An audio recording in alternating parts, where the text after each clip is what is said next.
What's good, YouTube? We are back, and today we're going to be discussing what is going on out east. It's an anomaly. We're not talking about the Jayson Tatum anomaly, that forced-ass nickname. We are not calling Jayson Tatum that, especially not after last night's performance. It's just insane, bro. It's insane. Both of these teams, the 1 and the 2 seed, you would not expect them to be down 2-0. You would not expect that. Imagine you saw that in the beginning of the playoffs. You wouldn't believe it. Some teams have more of an excuse than others. And honestly, bro, it's just so crazy. I love the playoffs. I love the hype. It's been a great, unpredictable series for both of these teams.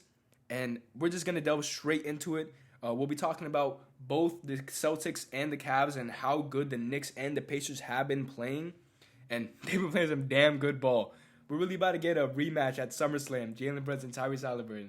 But without further ado, let's get straight into it. And Mikal Bridges. Who is this guy, man? Who is this guy? He's out here looking like prime Drew Holiday, looking like prime Gary Payton. After putting up a stinker, Tony Snell numbers in the first 3 quarters, he puts up 14 points in the fourth quarter alone. Not only that, but he has a clutch corner 3-pointer towards the end of the game. And at that very last possession, he had Jayson Tatum in jail for the second game in a row. It's just crazy to me. You would expect so much more from a player like Tatum to be able to take that superstar level shot. He doesn't even get the shot off if Mikal Bridges is there. The past 2 games that's taken place. And that's not even the root of the problem. The root of the problem is this game should have never been close to begin with. Boston was up 20 with 4 minutes left in the third quarter. The Knicks then proceeded to go on a 19-2 run from the fourth quarter, the beginning of the fourth quarter, to around 2 minutes left. Boston went scoreless for damn near 10 minutes. You could have put me on the court and I would have put up the same level of production. Maybe I would have even got a bucket to drop in, bro. Boston could not have played worse for a 10-minute stretch. And I've been saying this for the longest, bro. Boston is the embodiment of Jalen Green. They either look like the best team in the world or they look like they forgot how to play basketball. And last night, you got the worst version of Jalen Green right there. Tatum shot 35% from the field. He was 3 of 11 from 3. Shooting straight bricks. Straight bricks. And not to mention Jaylen Brown, which Jaylen Brown is injured, so he gets a little bit of leeway from this. But he shot 34% from the field and an ugly 8 from 23. 8 from 23, bro. That's tour dates. That's damn near my birthday.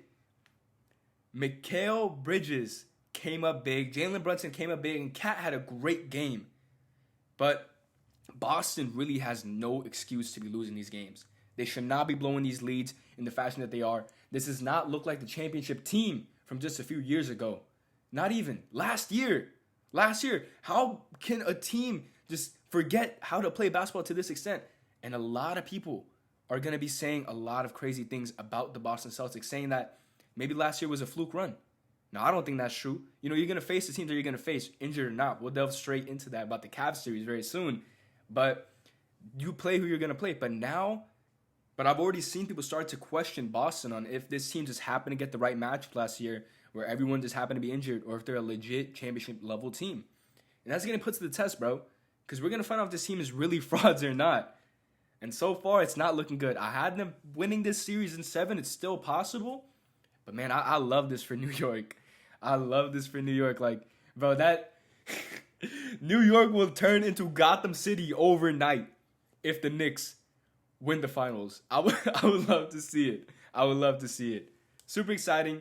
Jalen Brunson, clutch shots, clutch free throws. That's just what you expect from a superstar level player. Jayson Tatum, you got to prove to everyone you're a superstar. Because right now, it ain't looking good, man.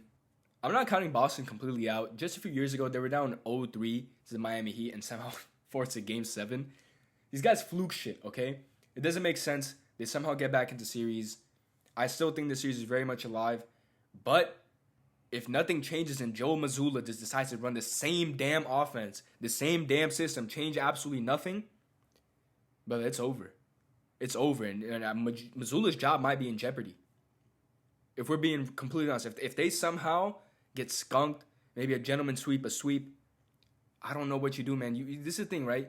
You had a guy like Mike D'Antoni live and die by the three for the Houston Rockets. You can't really win like that. You have to have other forms of getting a bucket. And right now, Boston is just not looking good. I don't think it's over, but man, I'm so happy for the Knicks. I love this for New York. So shout out New York. Now we're going to talk about the Cavs and the Pacers. Now for the Cavs, you got to cut them some leeway because they have an excuse, you know? Like Boston, they got no excuses in the world. They got no excuses, bro. Doesn't matter Porzingis is out. Y'all have a super team. Y'all should still be winning these games. Especially not blowing no damn 20-point lead, which the Cavs did do. However, Darius Garland's out. Evan Mobley's out. DeAndre Hunter's out.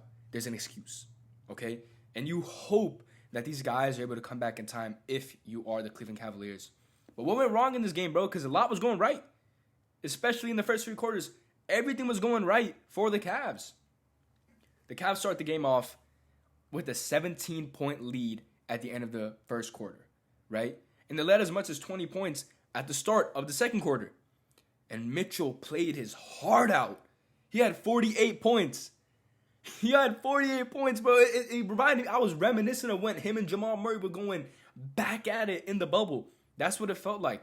The ball was just going in. Jared Allen, phenomenal game. He had 22 points, 12 boards. Max Strus, 23, 8, and 4. They had great production coming from their guys. But down 7 with a minute left. The game looks over. Max Strus hits a big three. The crowd goes crazy. It's looking like it's done. And the next thing you know, Tyrese Haliburton hits a layup, right? Siakam gets fouled. And then Nesmith gets a put-back dunk from the free throw line. From a free throw, he gets a put-back dunk. The score's now 114-119. Siakam gets an easy layup.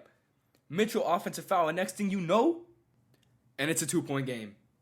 Hallie drives into the rack, gets fouled, shoots a free throw, makes it. Second free throw, misses. Miles Turner bounces it over to Tyrese Haliburton. And Tyrese Haliburton puts on his cape and says he's him. Goes to the perimeter, shakes it up, and with a second left on the clock, nails a three-pointer, making the Cavs down 1, Pacers up. And next thing you know, it's over. It's over. Just like the Bucks game where they pulled off that fucking goofy goober ass win to eliminate Giannis. These guys do it again. And it doesn't make sense how they're able to do this, but at the same time it does. They out-hustle you. They just care about the game. And when you play with that much passion, especially against a team that's injured, you're going to get the dub. But in the fashion that they're doing it, it's insane. Like, this is the type of stuff you see maybe once, twice in an NBA season. In an NBA season, you only see this type of stuff once or twice. We just saw it in the Pacers 2 out of the last 3 games. And it's the same team doing it. I don't know how they're doing it.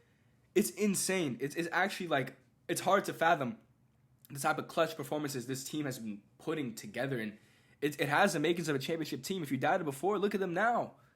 And you could say that they're only playing injured teams. But they don't have any control over that. Just like how the Boston Celtics didn't have any control over it last year, it's the same deal. The Pacers also, they went up against some battered up teams, and they won. But what are you going to do? You got to play the guy that's in front of you. You have no control over everyone else. And if you're the Cavs, you just have to hope and pray that Garland comes back. Because the other guys, DeAndre Hunter, difference maker, yes. Mobley, massive difference maker. But Garland is, I think, the heart and soul of this Cavaliers team. When he's on the court, they play an entirely different brand of basketball. You'll see them just passing around the ball more, looking like their team chemistry is above the roof. And that's when they start looking like a 64-win team. But when Garland's not there, the chemistry dies down significantly. They stop passing the ball, and a lot of guys, they get their shots up, but they're not looking like a cohesive offense. And you're not going to get those games where you're up by 20 points and maintain that 20-point lead unless Garland's there. Because when you just factor in so much about iso ball and just passing out to perimeter and not running actually plays that you've ran all year round, bro, this lineup, the starting lineup only had 8 possessions together. The starting lineup for the Cavs only had 8 possessions together prior to tonight's game. They need Garland back. He will make their offense a significantly more efficient unit and machine, but you need him back soon. you got to just hope. If you're a Cavaliers fan, that's the best you could do. And if Garland is not able to come back, you got to take one game.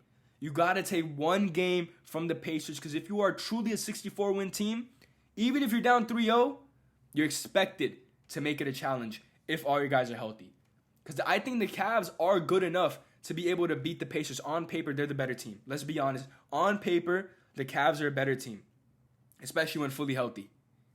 The problem is if you dig a hole that deep for yourself, you let game one go, the Pacers stole it. This heartbreak fashion, this fluke, goofy, goober way of an Indiana Pacers win, you let go. And if you go and lose another one of these next two games, it is over, and your championship hopes and aspirations are done. So it's actually insane, man. Like, we might actually see the WWE superstars of Jalen, Brunson, and Tyrese Haliburton facing off in the Eastern Conference playoffs. And I'm honestly really excited for that. If that's the conference finals matchup, I'm here for it. Now, I do think that both of these series are still alive. It's not over yet. And my prediction for both of these series was that the Boston Celtics were going to win and the Cavs were going to win. Because it's not entirely over. I still had those series going on late 6-7 games. But we'll see, man.